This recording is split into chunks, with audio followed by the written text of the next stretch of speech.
Hi there. Several people had trouble figuring out exactly what to do with OpenRefine, so I am going to run through grooming the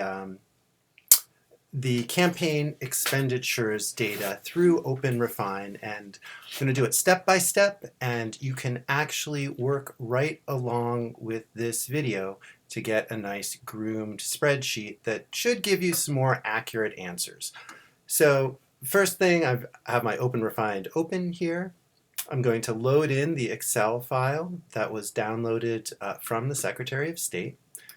So let's get it here.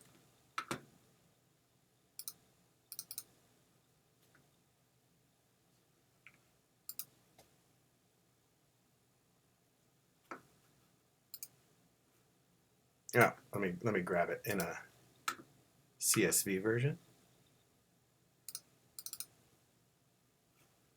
There we go. And we're going to create a project.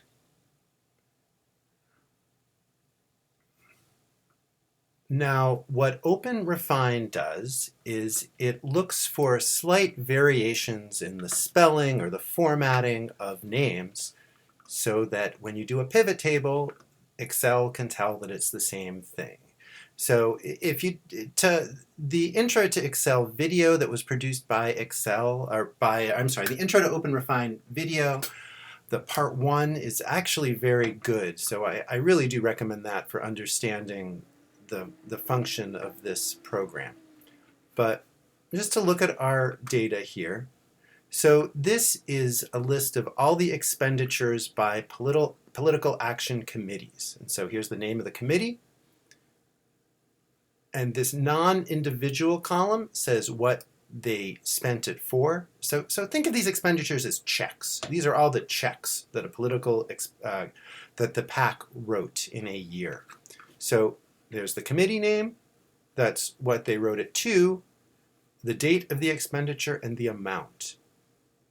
So we're going to just run a couple of transformations, and again, these are the transformations that were demonstrated on that first intro to OpenRefine video. So first thing I'm going to do, let's see. Let's edit the cells, and I will trim leaving white space. So it looks like it worked on 15 cells. It got rid of trailing white space, which is if there's any extra spaces at the end. I'll do that again.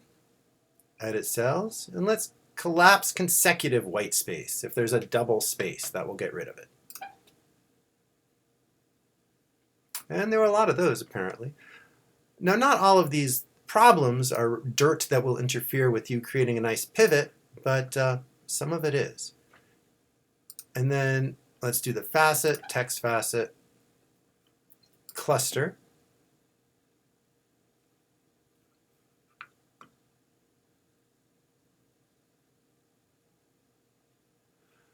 And we have things that the computer has identified as possible duplicates, or possible things that are the same. And we're going to merge. Oh, I'm sorry. Let's select them all.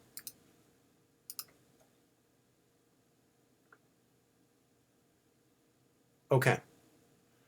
So 276 clusters, that means that it's identified 276 different PAC names. Now, let's do the same thing for this column, for the non-individual.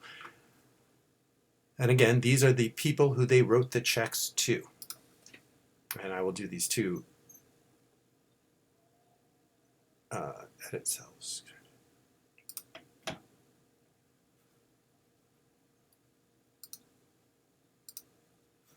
Whoops, I don't need the text filter, I need the edit cells, common transformations.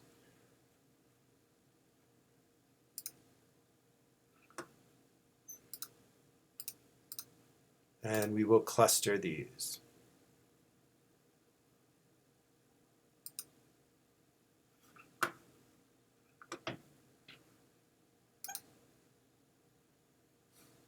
Now, this was more effective than when we clustered this first row. when we got the cluster size of 2, cluster size of, see, these means, look, it's identifying two very similar things, and we're telling them to make them the same. And this is going to fix a lot of errors in this data.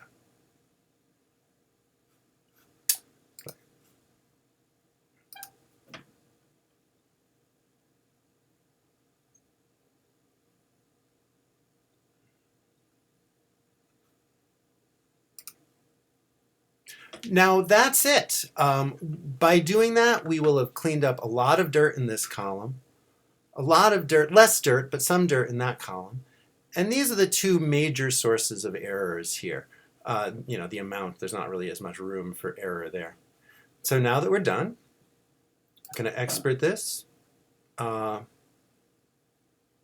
going to export it as CSV because it seems to work a little better that way.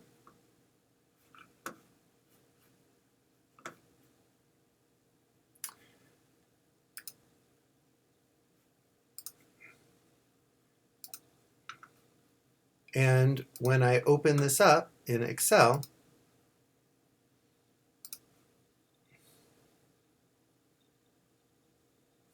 all right, well, it hasn't downloaded yet, or it's not showing up in my downloads file. When I open that up in Excel, a lot of the errors that are causing things to work out funny should have been fixed. Now, it is the same steps basically with the contributions file. Again, you're going to look primarily at the COM name in the contributions. And I would also, with the contributions, I would also look at the city name and state names because those are things that you might be pivoting on. Now remember what we're doing here. We are trimming white space.